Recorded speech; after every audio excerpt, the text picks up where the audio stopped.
कुकरमध्ये 15 मिनिटात झणझणीत मटण, हॉटेलपेक्षा टेस्टी मटण आपण इथे तयार करणार आहोत। हे बघा, सगळ्यात आधी आपण मटण स्वच्छ धुवून घ्यायचं, त्यानंतर मॅरिनेट करण्याकरता ठेवूया। मॅरिनेट करण्याकरता आपण तिखट, मीठ, हळद, जिरा पावडर, धने पावडर आणि हिरव्या मिरच्या, कोथिंबीर, अद्रक लसणाची पेस्ट यामध्ये मी टाकलेली आहे आणि खड्या मसाल्याची सुद्धा पेस्ट यामध्ये मी टाकली। सर्व छान हातानेच मिक्स करून घ्यायचं। त्यानंतर अर्धा ते 1 तास आपण हे झाकून ठेवायचं, म्हणजे मसाले जे आहेत ना मटणमध्ये छान असे मुरतात।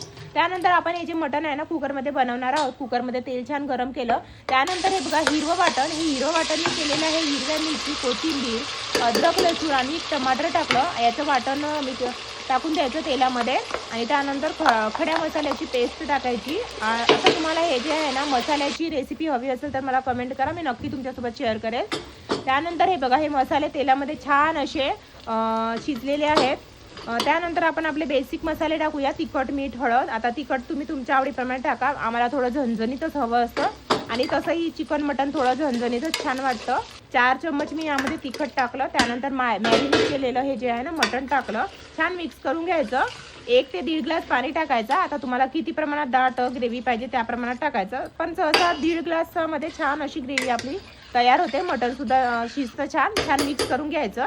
आता कुकरचं झाकण लावून द्यायचं आणि 5 ते 6 शिट्ट्यामध्ये मटण छान शिजून जातं। हे बघा, मस्त असं झणझणीत मटण तयार झालेलं आहे। वरून मस्त कोथिंबीर टाका आणि गरमागरम भाकरी पोळीसोबत, भातासोबत, किती मस्त दिसत आहे।